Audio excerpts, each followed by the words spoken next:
Hello everybody, this is Digraj Singh Rajput. Welcome to Magnet Brains. इस video में हम क्या पढ़ने वाले हैं? इस वीडियो में हम पढ़ेंगे a very big kingdom is equal to an empire. Mathematical हो गया ये। इसे समझेंगे क्या चीज है। पिछले वीडियो में मैंने आपको एक बेसिक इंट्रोडक्शन बताया था, ये समझाया था कि चैप्टर की थीम क्या है। अब हम सारे टॉपिक्स को समझते जाएंगे। तो हमारा पहला टॉपिक हमारे पास में ये रहा। देखो, किंगडम जो है, आपने क्या देखा था महाजनपद वाले टाइम पीरियड में? देखा था कि किंगडम, किंग्स, ठीक है, और अर्ली रिपब्लिक बन रहे थे। तो उसी में क्या होता है, जब किंगडम और ज्यादा बड़ी होते चले जाती है तो वो एम्पायर बन जाती है। ठीक है, सिंपल सी चीज है। क्या है किंगडम, क्या है एम्पायर? तो जो किंगडम अपने साइज में एक्सपैंड कर लेती है। अब साइज में एक्सपैंड करना मतलब क्या है कि उसका पॉलिटिकल स्ट्रक्चर बढ़ते चले जाता है, उसका जो एरिया ऑफ कंट्रोल है, ठीक है, वो बढ़ते चले जाता है, तो वो किंगडम एम्पायर कहलाने लगती है। अब चैप्टर से रिलेट करो, Ashoka the emperor who gave up the war. तो दिखती बात है कि अशोका के टाइम पीरियड में किंगडम नहीं रही होगी, एक बड़ा एम्पायर बन गया होगा। वो आप जानोगे कैसे बना था। ठीक, तो अब थोड़े से कुछ टॉपिक्स हैं वो कनेक्ट करते हैं पहले हम। जैसे आपका टॉपिक कैसे स्टार्ट हो रहा है? वो स्टार्ट हो रहा है इस डिबेट के साथ में या फिर इस स्टोरी के साथ में। किस स्टोरी के साथ में? तो मैंने आपको पिछले वीडियो में बताया था क्या कि रोशन की क्या कहानी थी कि रोशन को नोट मिलता है तो उस 10 रुपए के नोट पे वो क्या देखती है कि ये शेर जैसा कुछ बना हुआ है, ये क्या चीज है? ठीक है, तो ये है लॉयन कैपिटल। तो आप देखेंगे लॉयन कैपिटल किसने बनाया है? ये अशोका ने बनवाया था। कहां बनवाया था? तो ये आपको मैं पिछले चैप्टर में भी बता चुका हूं। थोड़ा सा कहानी को जोड़ना।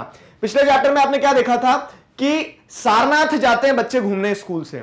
अब सारनाथ जाते हैं तो सारनाथ में क्या है? सारनाथ में जो स्तूपा है, फोटो दिखाया था मैंने आपको, ठीक है। तो सारनाथ के स्तूपा पे आपको क्या देखने को मिलेगा? वहां पर एक पिलर पे, ठीक है, वहां पर एक पिलर पे इस तरह से क्या है, एक पत्थर पे क्या बना हुआ है? ये अशोक का लॉयन कैपिटल बना हुआ है। ठीक है, अशोक जो थे तो उनके टाइम पीरियड में लॉयन कैपिटल बनवाया गया था। ये लॉयन कैपिटल जो है आज हमारा नेशनल एम्बलम है। ठीक, तो ये क्या है, इसको समझो जरा। इसका थोड़ा सा जो कॉम्पिटिटिव्स की तैयारी कर रहे हैं, मैं आपको एक इंपॉर्टेंट चीज बताता हूं।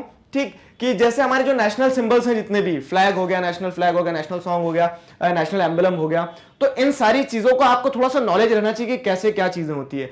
तो अगर आप देखेंगे, आपको नोट पे कितना दिखता है? आपको नोट पे सिर्फ इतना दिखता है। आप देखेंगे तो नीचे जो फ्लावर बेल बना हुआ है, लोटस के फॉर्म में जो बना हुआ है, ऐसा वो नहीं है। ठीक है, ये है, और नीचे सत्यमेव जयते लिखा रहता है। तो सत्यमेव जयते कहां से लिया गया है ये मैंने आपको पहले बता चुका हूं। ठीक है, पिछले चैप्टर में पढ़ चुके हैं किस उपनिषद से लिया है। अब ये आप मुझे कमेंट सेक्शन में बताएंगे, ठीक है, क्योंकि ये क्वेश्चन आया है पहले कभी कॉम्पिटिटिव्स में।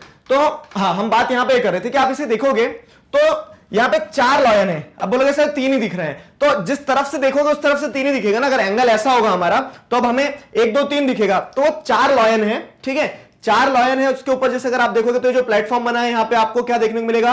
एक धर्म चक्र या फिर धम्म चक्र जो देखने को मिलेगा। ठीक, ये हमारे नेशनल फ्लैग में भी है 24, जिसमें स्पोक्स हैं, व्हील जो दिख रहा है आपको, उसका अलग मैसेज होता है। फिर आपको एक बुल दिखेगा और एक हॉर्स दिखेगा, एक एलिफेंट दिखेगा। तो इस तरह से क्या है, कुछ एनिमल्स भी देखने को मिल जाएंगे आपको। ठीक, ये जो है, तो जैसे 4 लॉयन है, चारों लॉयन क्या सिंबलाइज करते पता है? इसको ऐसे ध्यान रख सकते हो आप, पीपीसीसी। पीपीसीसी क्या है? तो पावर, प्राइड, करेज, कॉन्फिडेंस। ये 4 वैल्यूज जो है वो सिंबलाइज की जाती है इन 4 लॉयन के द्वारा। और भी बहुत सारी चीजें हैं, इसे पढ़ना समझना। जो कॉम्पिटिटिव्स की तैयारी कर रहे हैं आप लोगों के लिए स्पेशली बता रहा हूं मैं। ठीक है, चलो तो वापस आते हैं हमारे टॉपिक पे। तो सारनाथ में आपको क्या देखने को मिलता है? सारनाथ में आपको ये अशोक एम्बलम देखने को मिलता है। अब ये लॉयन कैपिटल देखने को मिलता है। ठीक है, तो ये क्या है, अगर आप देखेंगे तो हमारा नेशनल एम्बलम है आज के समय में। ठीक है, अब इसकी सिग्निफिकेंस जुड़ी हुई है कहां से? अशोक के टाइम पीरियड से, मौर्यन एम्पायर से जुड़ी हुई है। ठीक है, तो no doubt Ashok was one of the greatest rulers known to history. ठीक है, अशोका जो थे, तो द ग्रेट अशोक क्यों कहा जाता है पता है? क्योंकि उन्होंने काम ऐसे किए हैं। जब आप देख रहे हैं छोटे छोटे एम्पायर हुआ करते थे, छोटे छोटे रूलर्स हुआ करते थे, उस समय पे छोटी छोटी किंगडम्स हुआ करती थी, जनपद से महाजनपद में आए थे। अब वो छोटी छोटी किंगडम से उन्होंने एक बड़ा सा एम्पायर खड़ा किया। ठीक है, तो उस चीज के लिए क्रेडिट जाता है उन्हें। क्लियर है? On his instructions inscriptions were inscribed on pillars as well as on rock surfaces. ठीक है, अब एक चीज और समझो, यहां पे देखो क्या होता है, हिस्ट्री क्या थी वो हमें कितनी पता चली? जितना आज हमारे पास रिसोर्सेज है। समझना, एक बहुत इंपॉर्टेंट बात बता रहा हूं मैं आपको कि हिस्ट्री क्या रही होगी वो हमें कितनी पता चली? जितने हमारे पास रिसोर्सेज आज है, मतलब जितनी बुक्स बची मिल गई, जितने हमें रिमेन्स बचे मिल गए। अब इंडस्ट्रियल सिविलाइजेशन में हो सकता है और भी कुछ हो, लेकिन हमें जितना मिला हमने उतनी ही हिस्ट्री समझ पाए हैं। ठीक है, वो 100% नहीं है, ये ध्यान रखना हमेशा हर चीज को। क्या था सच वो हम कभी नहीं जान पाएंगे, क्योंकि हम प्रिज्यूम करके चलते हैं चीजें जो हमें रिमेन्स मिलते हैं। अब जो बुक्स मिली हैं, तो बुक तो मैं आज कुछ लिख दूंगा किताब में कि मेरे 8 हाथ हुआ करते थे, ठीक है, आज से 100 साल बाद जो पढ़ेगा तो उसको तो ये लगेगा कि 8 हाथ हुआ करे होंगे, ठीक है। तो उस सेंस में क्या है कि हिस्ट्री हमें जो रिकॉर्ड्स मिलता है उससे सीखते हैं। अब अशोक के टाइम पीरियड आते आते क्या होता है कि हमें रिकॉर्ड्स ज्यादा मिलने लगे। क्यों ज्यादा मिलने लगे वो भी बताता हूं मैं आपको। तो क्या होता था, on the instruction of Ashoka, ठीक है, अशोक के ही इंस्ट्रक्शन पे क्या होता था, inscriptions were inscribed on pillars as well as on rock surfaces. अब आपको इंस्क्रिप्शंस देखने को मिलेंगे, ठीक है, मतलब एक पत्थर का एक टुकड़ा होगा, एक स्लैब होगी, ठीक है, उस स्लैब के ऊपर आपको लिखा हुआ मिलेगा। अब सोचो जरा, दिमाग लगाओ, पत्थर के ऊपर क्यों लिखवाया सर, पेपर नहीं थे क्या? पेपर नहीं थे, और साथ ही साथ उन्होंने ये सोचा कि पत्थर पे लिखवाएंगे तो ये लॉन्ग टाइम तक सर्वाइव कर जाएगा, और क्योंकि सर्वाइव करा है, आज भी हमें हिस्ट्री कहां से पता चलती है मौर्यन एम्पायर के बारे में, तो इंस्क्रिप्शन से। तो ये एक बहुत बड़ा कंट्रीब्यूशन रहा था उस टाइम पीरियड में, जहां से हिस्ट्री के रिकॉर्ड्स हमें ज्यादा मिलना चालू होते हैं, ठीक है। उन्होंने इंस्क्रिप्शन मतलब पिलर्स पे लिखवाया, ठीक, पिलर्स के बाद में रॉक सरफेस पे लिखाया, तो इंस्क्रिप्शन मिलते हैं हमें। ध्यान रहेगा इंस्क्रिप्शन क्या होते हैं, समझ में आ गया, क्लियर है। तो ये सारी कहानी आपने देखी। अब अगर आप देखोगे ना, तो हम इस किंगडम को मतलब कैसे किंगडम से एम्पायर बना वो समझेंगे। ये मैंने आपको बता दिया। देखो रिलेटिविटी रहती है, रिलेटिविटी क्या रहती है उस चीज को समझना। अब मैं आपसे पूछूंगा कौन सा छोटा है कौन सा बड़ा है, तो आप क्या बोलोगे कि सर ये वाली लाइन छोटी है और ये वाली लाइन बड़ी है, ठीक है, आपने सही बोला।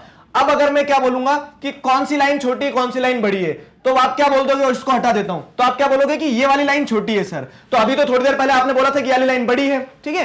तो छोटा और बड़ा ये सब रिलेटिविटी है। तो वैसे ही क्या देखोगे कि जना जनपदा से बड़ी थी महाजनपदा, लेकिन उन महाजनपदा से भी जब बड़े बड़े एम्पायर बनने लगे, मतलब बड़ी बड़ी किंगडम्स और फ्लरिश होने लगी, तो महाजनपद से बड़े बड़े एम्पायर बने, ठीक है। और वैसा ही एक एम्पायर था मौर्यन एम्पायर, ठीक। अब मौर्यन एम्पायर की कहानी सुनो। मौर्यन एम्पायर की कहानी सुनने से पहले थोड़ा कनेक्ट कर ले, हम चीजों को कनेक्ट करते। देखो 321 में मौर्यन एम्पायर को स्टैब्लिश किया गया। मौर्यन एम्पायर चलेगा 185। इसमें आपको यह जरूर बताना किस टाइम पीरियड की बात करो। तो हम बीसी की बात कर रहे हैं, बीसीई की, बिफोर कॉमन एरा की, मतलब 0 से पहले की बात कर रहे हो आप, ठीक है, 0 से पहले की बात करो। ये भी बीसीई हो गया, आप 0 से पहले की बात कर रहे हो, ठीक है। तो ये टाइम पीरियड रहा। अब ये टाइम पीरियड में भी क्या होता है कि 3 प्रोमिनेंट रूलर जो रहे, 3 प्रोमिनेंट रूलर जिसके टाइम पीरियड में मौर्यन एम्पायर बना, ठीक है, एक छोटी सी किंगडम थी। चंद्रगुप्त मौर्य जो थे, तो चंद्रगुप्त मौर्य ने क्या करा, फाउंडेशन रखी थी। अब फाउंडेशन कहां किसके ऊपर रख दी, ठीक है, तो कहां किसके ऊपर रखी, उसको कहानी को कनेक्ट करो थोड़ा सा, हम जो प्रीवियस क्लास में पढ़ के आए। मैंने आपको क्या बताया कि मगध जो महाजनपद था, मगध महाजनपद में क्या हुआ, तो आप देखेंगे हरिअंका डायनेस्टी से स्टैब्लिश हुआ वो, फिर उसके बाद में धीरे धीरे और डायनेस्टी आती चली गई, और लास्ट डायनेस्टी जो रही थी मौर्यन एम्पायर से पहले, तो नंदा डायनेस्टी थी, ठीक है। महापद्म नंदा जो थे, तो महापद्म नंदा क्या थे, वो बड़े रंगीले इंसान थे। रंगीले इंसान कैसे थे, तो उनको मतलब जो किंगडम उन्होंने बना ली थी, जो महाजनपद उन्होंने मगध का, जो नंदा डायनेस्टी थी, डायनेस्टी क्या होता है सवाल ये आया होगा आपके मन में, भी समझाऊंगा, ठीक है। तो जो नंदा डायनेस्टी थी, मतलब महापद्म नंदा के बाद में जो उनके रूलर्स वगैरह ये सब मतलब उनके जो पूर्वज थे जिन्होंने वो पूरा किंगडम बनाया था, वो उनसे सही तरह से चल नहीं पाया, ठीक है। उनकी चाणक्य जो है, चाणक्य मतलब कौन है यहां पे ध्यान रखना, ठीक है। हिस्ट्री जब पढ़ते हो इंडियन हिस्ट्री, तो मैंने आपको बताया था एक बार प्रीवियस लेक्चर्स में कि हिस्ट्री जो है इंडियन हिस्ट्री को पढ़ने से पहले आपको कुछ कैरेक्टर्स को पढ़ना होगा।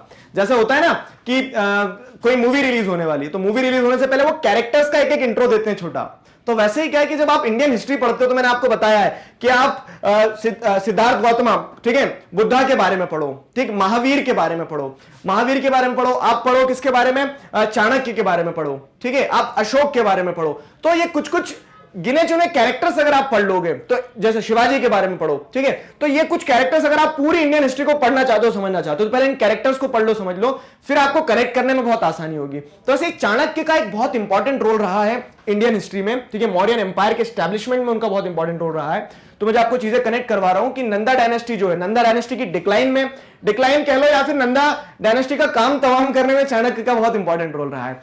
उन्होंने क्या किया, चंद्रगुप्त मौर्य को एम्परर बनाया है, मतलब उन्होंने तैयार किया कि हाँ इस इंसान के अंदर क्वालिटी, और मैं इसे मगध का साम्राज्य दिलवा के रहूंगा, ठीक है। तो उस तरह से चाणक्य ने with the support of Chanakya, Kautilya या फिर विष्णुगुप्त, ठीक है, इन्हें चाणक्य भी कहा गया, कहीं कहीं बुक्स में इनका नाम कौटिल्य भी है, कहीं कहीं विष्णुगुप्त भी है। तो इन्होंने क्या किया, चंद्रगुप्त मौर्य जो एक ग्वाला थे उनकी मदद करी, उनकी मदद करके उन्हें क्या किया, एम्पायर जो मगध कह सकते हैं मगध का महाजनपद था, उसके ऊपर अपना साम्राज्य जमाने का मौका दिया, और फिर बाद में मगध का साम्राज्य क्या बनेगा, वो जाके एक बड़ा सा मौर्यन एम्पायर बनने वाला है, फाउंडेशन बनेगी वहां से, ठीक है। And he was the grandfather of Ashoka. ये ध्यान रखिएगा। तो मतलब चंद्रगुप्त मौर्य के बाद में उनके बेटे आए बिंदुसार, बिंदुसार के बाद में अशोक। तो ये जो एक पीढ़ी रही, 1 2 3, ठीक है, ये जो 3 जनरेशन रही, इस 3 जनरेशन के टाइम पीरियड में मौर्यन एम्पायर जो एक महाजनपद से, मगध महाजनपद से एक बड़ा सा मौर्यन एम्पायर बना। अब सुनो मेरी बात, अभी सबसे ज्यादा डाउट यहां पे कंफ्यूज हो जाते हैं बच्चे। बिंदुसार कहा मैंने, ठीक है, बिंदुसार कहा, और हमने प्रीवियस चैप्टर में क्या पढ़ के आए हैं कि जब मगध महाजनपद बना था तो पहली बार उसे महाजनपद बनाने में हरियंका डायनेस्टी जो थी, तो हरियंका डायनेस्टी के जो 2 रूलर्स के बारे में आपने पढ़ा, खतरनाक जो थे, जो वज्जी पे हमला करते थे, कौन थे वो अगर आप देखोगे तो वो बिंबिसार है, ठीक है। बिंबिसार और बिंदुसार, डिफरेंस समझ में आ गया ना। बिंबिसार के बाद में अजातशत्रु, और हम यहां पे दूसरी चीज पढ़ रहे हैं, यहां पे चंद्रगुप्त मौर्य के बेटे कौन, बिंदुसार, और बिंदुसार के बेटे कौन है, अशोक, ठीक है। तो ये जो लीनिएज रहेगी, ये लीनिएज इंपॉर्टेंट रहने वाली है। क्लियर हुआ ये, ठीक। चलो अब देखो, मैंने आपसे वही कहा कि आपको हिस्ट्री के सोर्सेस बढ़ गए आपके पास में इस टाइम पीरियड तक आते आते। तो हिस्ट्री के सोर्सेस क्या हो गए आपके पास, एक तो आपको ये इंस्क्रिप्शंस मिल रहे हैं जिनसे आपको क्या पता चल रहा है, जिनसे आपको ये पता चल रहा है कि हाँ हिस्ट्री क्या रही होगी। दूसरी चीज है बुक्स भी मिलना स्टार्ट होती है। तो एक प्रोमिनेंट बुक जो मौर्यन एम्पायर के बारे में हमें बताती है वो है कौटिल्य की अर्थशास्त्र, ठीक है। अब अर्थशास्त्र सुनते से बहुत सारे लोग सोचते होंगे कि ये इकोनॉमी से रिलेटेड बुक होगी, क्योंकि अर्थशास्त्र तो इकोनॉमी ही होता है ना सर। लेकिन एक चीज बता दूं मैं कि ये पॉलिटी भी समझाती है हमें, ठीक है। अर्थशास्त्र जो है तो वो एक ऐसी किताब है जो आपको मौर्यन एम्पायर की पॉलिटी के बारे में बताती है। जो लोग कॉम्पिटिटिव की तैयारी कर रहे हैं सुन लो, ठीक है, इसमें कंफ्यूज हो जाते बच्चे, ट्विस्ट हो जाते क्वेश्चन। अर्थशास्त्र जो है सिर्फ इकोनॉमिक बुक नहीं है वो, ठीक है, वो आपको पॉलिटी समझाती है, वहां की सोसाइटी समझाती है, मौर्यन एम्पायर में किस तरह का सिस्टम चलता था। क्लियर हुआ ये, ठीक। तो मौर्यन एम्पायर में ये 3 इंपॉर्टेंट नाम है। अब ऐसा नहीं कि इन तीनों के बाद में मौर्यन एम्पायर खत्म हो गया, मैंने क्या बताया आपको, 321 BC, ठीक है, 321 before common era, before Christ से 185 तक चली ये चीजें, ठीक। जैसे क्या कहते हैं मैथ्स में वो होता है ना नंबर स्केल, तो इधर 0 से ये माइनस वाली चीज है, तो इस कारण से कम होता जा रहा है ये, ठीक। 185 BC तक चीजें चलती है ऐसी। उसके बाद में क्या होता है, पुष्यमित्र शुंगा जो है, तो पुष्यमित्र शुंगा किसको, बृहदत्त जो है, तो उन्हें हरा देते हैं। उसके बाद में मौर्यन एम्पायर वहां खत्म होता है। क्लियर। अभी आप आगे पढ़ोगे और तो हाँ ये हो गया चंद्रगुप्त मौर्य के बारे में, कौटिल्य के बारे में, अर्थशास्त्र के बारे में मैंने आपको बता दिया है। क्लियर है। आगे और देखते हैं कहानी क्या है। अब ये देखो मौर्यन एम्पायर की अगर आप एक्सटेंट देखोगे तो मौर्यन एम्पायर की एक्सटेंट आज के इंडिया से भी ज्यादा है, ठीक है। आज का जो इंडिया का पॉलिटिकल मैप है उससे भी बाहर, हमने पूरा अफगानिस्तान, पाकिस्तान सब कुछ कवर करके रखा था मौर्यन एम्पायर के टाइम पीरियड में। अशोक के टाइम पीरियड पे पीक पे था मौर्यन एम्पायर, ठीक है। क्लियर हुआ। अब आगे देखते हैं हाँ, तो अब मौर्यन एम्पायर जो था, तो there were several cities in the empire. अब दिखती बात है कि आप एक छोटा किंगडम नहीं रह गया है, एक बहुत बड़ा एम्पायर बना है, तो अब आपको पावर डिसेंट्रलाइज करना पड़ेगी। तो मौर्यन एम्पायर में जैसे जो कैपिटल थी पाटलिपुत्र, मैंने आपको बताया था मगध की कैपिटल धीरे से रायगढ़ से कहां शिफ्ट हो गई थी, पाटलिपुत्र, ठीक है। राजगढ़ जो था तो राजगढ़ से कहां शिफ्ट हो गई थी, पाटलिपुत्र। और पाटलिपुत्र के बाद में फिर क्या होता, अब जब एम्पायर बड़ा हुआ तो उन्हें और भी सिटीज लगेगी, तो और भी सिटीज इमर्ज होकर आई। कौन कौन सी, तो जैसे पाटलिपुत्र के अलावा तक्षशिला और उज्जैन भी 2 इंपॉर्टेंट सिटी थी। तक्षशिला उज्जैन देखोगे, ये रही तक्षशिला उज्जैन, तो यहां पे आप देखो ये तक्षशिला, ठीक है। यहां पे अगर आप देखोगे तो ये उज्जैन मध्य प्रदेश में अवंती के नाम से भी जानी जाती थी तब, ठीक है। तो ये इंपॉर्टेंट कैपिटल सिटीज, और नई नई कैपिटल सिटीज भी आई। नई नई कैपिटल सिटीज से एडमिनिस्ट्रेशन में आसानी हुई। कैसे क्या, वो आप अभी नेक्स्ट वीडियो में पढ़ोगे, कैसे रूल करते थे एम्पायर, रूलिंग द एम्पायर वाला जो टॉपिक है उसमें आपको जानने को मिलेगी चीजें। क्लियर है। तो Takshashila was gateway to the north west including central India. अब तक्षशिला की सिग्निफिकेंस अगर आप देखोगे तो it was gateway to the north west, ठीक है। पीछे जाना है अगर आपको पूरा नॉर्थ वेस्ट में, नॉर्थ वेस्ट के लिए, सेंट्रल इंडिया के लिए, इधर पूरा रास्ता जो है तो वो कहां से जाता था, वो पूरा रास्ता होते हुए जाता था तक्षशिला से। वहीं पर अगर आप देखते हो किस चीज को, उज्जैन को, तो Ujjain lay on the route from north to south India. North to south India मतलब क्या है कि अब अगर आपको नॉर्थ से साउथ में जाना है, ठीक है, एम्पायर तो पूरा फैला हुआ है ना ये, तो नॉर्थ से अगर साउथ में जाना तो यहां पे उज्जैन ये एक तरह से बीच में सेंटर पॉइंट हो गया था, ठीक। तो ये इंपॉर्टेंट सिटीज थी। इन इंपॉर्टेंट सिटीज के अलावा और क्या था कि मर्चेंट्स, ऑफिसर और क्राफ्ट पर्सन जो थे, तो they probably lived in these cities, ठीक है। तो अधिकतर क्या होता था, शहरों में मर्चेंट रहेंगे, क्राफ्ट पर्सन रहेंगे। क्राफ्ट पर्सन के साथ साथ में क्या रहता है कि आप जैसे आर्टिस्ट वगैरह देखोगे जो किसी कला के लिए जाने जाते हैं, तो अधिकतर वो लोग सिटीज में रहते थे क्योंकि वहां से वो अपना ट्रेड कैरी आउट कर सकते थे, ठीक है। तो अब इसको आपको एक चीज ये भी समझ में आएगी कि हाँ इस समय इकोनॉमी भी कहीं ना कहीं डेवलप्ड थी, ठीक। और अगली चीज ये समझ लो कि बाकी जो मेजोरिटी सेक्शन था तो वो कंट्री साइड में जो रहता था, कंट्री साइड में जो लोग रहते थे तो वो एम्पायर जो था उन्हें गवर्न करता था, बाकी लोग अपने हिसाब से रहते थे। तो ये बड़ा सा एम्पायर बनाया, ठीक। अब डायनेस्टी का जैसे मैंने आपको बताया था, डायनेस्टी समझाता हूं क्या है। तो डायनेस्टी क्या होती है, when members of same family become rulers one after another, the family is often called a dynasty. मतलब एक ही फैमिली के जब एक के बाद में एक पिताजी, पिताजी के बाद में बेटा, बेटे के बाद में उसका बेटा, ठीक है, इस तरह से जब एक लीनियज चलती आती है, एक जीनेलॉजी जब ऐसे चलती आती है, एक ही साम्राज्य पे जब वो रूल करते हैं तो वो डायनेस्टी कहलाती है। जैसे आप देख रहे हो मौर्यन डायनेस्टी पढ़ेंगे हम, ठीक है, तो मौर्यन डायनेस्टी में आप चंद्रगुप्त मौर्य से, चंद्रगुप्त मौर्य के बाद में बिंदुसार, बिंदुसार के बाद अशोका, तो इस तरह से आप एक बड़ी सी लीनियज पढ़ते जाओगे, ठीक है। वैसे आप मुगल डायनेस्टी देखते हो तो अलग अलग डायनेस्टी, गुप्ता डायनेस्टी देखते हो, एक के बाद एक जो रूलर आते जाते हैं एक ही फैमिली के, तो वो डायनेस्टी होता है, ठीक। The Mauryas were a dynasty with 3 important rulers. 3 important ruler कौन कौन थे मैंने बता चुका हूं, Chandragupta Maurya, his son Bindusara and Bindusara son Ashok. Clear हुआ? चलो आगे देखो, ये चीज देखना, ये मैप जो देखोगे आप इंपॉर्टेंट। तो मैंने जैसे आपको स्टार्टिंग में क्या बताया कि मौर्यन एम्पायर के बारे में हिस्ट्री हमें कहां से भी पता चलती है, इंस्क्रिप्शन से। तो the places where inscriptions of Ashoka have been found are marked with red dot, ठीक है। तो ये जो रेड डॉट दिख रहे हैं ना आपको, ये रेड डॉट क्या बताते हैं, ये बताते हैं कि इन जगह पे आपको इंस्क्रिप्शंस मिले हैं। जैसे अगर आप देखेंगे सारनाथ पे भी मिल रहा है आपको, ठीक है, इलाहाबाद पे, सांची पे, तो इस तरह से क्या है, अलग अलग जो इंस्क्रिप्शंस दिखते हैं आपको, ठीक है, कहां कहां से मतलब हमें सोर्सेज मिले जिससे हमने हिस्ट्री जानी, तो वो आपको इस मैप पर देखने को मिल जाएगा। तो साउथ इंडिया से लगा के आप देखोगे दूसरे देशों तक, पाकिस्तान, अफगानिस्तान तक पहुंच गए। और तो और ये इंस्क्रिप्शंस आपको इधर साउथ वेस्ट में भी देखने को मिलेंगे, म्यांमार वगैरह, यहां पे भी मौर्यन इंस्क्रिप्शंस के सोर्सेज मिले, रिमेन्स मिले हैं, ठीक। चलो, तो आशा करता हूं आपको यहां तक ये चीजें समझ में आई है, पूरी तरह से क्लियर हो गई होगी कि कैसे एक बड़ी सी किंगडम जो है वो एम्पायर बनती है, ठीक। अब यहां पे एक पॉइंट और है जो आपकी बुक में बॉक्स में दिया, इसे सीख लो, समझ लो, क्योंकि आंसर लिखने में आपकी मदद कर देगा। तो how were empire different from kingdom, तो यहां पे लिख सकते हो कि एम्पायर जब बड़े होते थे सर, ठीक है, तो अब बड़ा एम्पायर तो वहां पर रिसोर्सेज ज्यादा लगेंगे, तो empires needed more resources than kings, ठीक है। तो एम्पायर्स में आप जैसे जो एम्परर होंगे, ठीक है, तो emperors would need more resources than kings because empires are large than kingdoms. दिखती बात है, अशोका को एम्परर क्यों कह रहे हो, क्योंकि वो एक एम्पायर को रूल कर रहे हैं, ठीक है। एक सम्राट क्यों कह रहे हो उन्हें आप, ठीक है, सम्राट इसलिए कह रहे हैं क्योंकि एक पूरे के पूरे साम्राज्य को रूल कर रहे हैं वो, ठीक। और उसी तरह से किंग कौन होते हैं, किंग थोड़ा छोटे लेवल पर रहेंगे क्योंकि छोटी छोटी किंगडम को रूल कर रहे हैं वो, ठीक है। तो and needed to be protected by big army. अब जब बड़ा एम्पायर है तो आपको बड़ी आर्मी भी चाहिए रहेगी ताकि आप उसे अच्छी तरह से प्रोटेक्ट कर सको। Clear? So Also they need a large number of officials who collect taxes. अब आर्मी रखना है तो आर्मी को सैलरी देना पड़ेगी, सैलरी चाहिए तो आपको कहीं ना कहीं से पैसा लेना भी पड़ेगा, और पैसा लेना है तो कहां से आएगा, वो टैक्स से। तो टैक्स कलेक्ट करने के लिए आपको क्या लगेंगे, बहुत सारे ऑफिशियल्स भी लगेंगे।